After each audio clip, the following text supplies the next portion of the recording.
Most men give compliments so forgettable that they fade almost instantly. But say the right 3 words, and she'll find herself replaying them later, thinking about you, feeling attracted to you, needing your absence.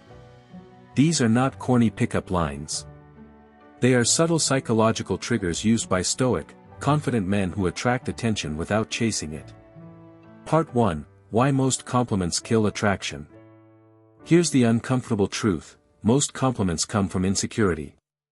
Men say things like, "You are gorgeous, you're amazing," and "You are perfect." Sounds flattering, but it is not. These compliments are overused and needy and place her on a pedestal. When your words signal that you are trying to impress or gain approval, attraction quietly slips away. She may appreciate the praise, but subconsciously she feels the imbalance. That is not confidence. It is not grounded. And it is certainly not seductive. Women don't want to be worshipped, they want to be understood. They want to feel that your attention has value, that it's selective, not handed out freely. Stoic perspective. Marcus Aurelius didn't chase validation. He watched, reflected, and spoke with intention. Let your words feel earned, not performative. Practical check. Before complimenting a woman, ask yourself whether you are genuinely observing her or trying to win her favor. Only one of those maintains attraction. Part 2: The first compliment. There's something intense in your eyes. I like it. This isn't about appearance, it's about perception. You're not admiring her, you're interpreting her. You're signaling that you see beneath the surface. Why does this land so well? Because it's unexpected. It suggests depth. It shifts the dynamic. Suddenly, she's curious about what you have noticed, and why. This kind of compliment lingers because it engages her imagination. And imagination is where attraction develops. Stoic insight. A Stoic guy doesn't speak often, but when he does, his words carry weight. How to use it. Say it calmly. Keep eye contact.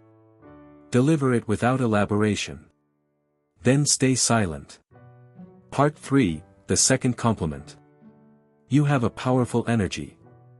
I'm drawn to women who own that. This works because it acknowledges a part of her that's usually restrained. Many women hide their boldness behind social expectations. When you recognize it without hesitation or judgment, it's freeing. You're not commenting on her looks, you're recognizing her presence. You're showing comfort with her intensity rather than being intimidated by it. The unspoken message is clear: I see your strength, and it doesn't overwhelm me. That reverses the dynamic. Instead of you seeking her approval, she starts to feel drawn toward yours. Stoic insight. Strength isn't about dominance, it's about steadiness. This shows you can remain centered no matter her energy. When to use it. Say this when she's playful, provocative, or testing boundaries. It transforms tension into intrigue. Part 4: The third compliment. You feel comfortable with me. Don't you? Say it like a statement, not a question. This is understated, but extremely effective. Most men try to prove reliability. A grounded man assumes it and embodies it. This line creates proximity without effort. It signals emotional awareness and silent leadership. Why it works: it establishes trust without pleading for it. It frames you as someone she can relax around, someone who anchors the interaction. Comfort is what allows closeness to deepen. And closeness only grows where there's a sense of security. You're not asking for validation, you're expressing certainty. Conclusion: compliment like a Stoic alpha. Forget overused flattery. Forget shallow praise. If you want to linger on her mind, if you want your words to echo later, stop complimenting from desperation. Speak from calm. Speak from awareness. Speak from self-respect.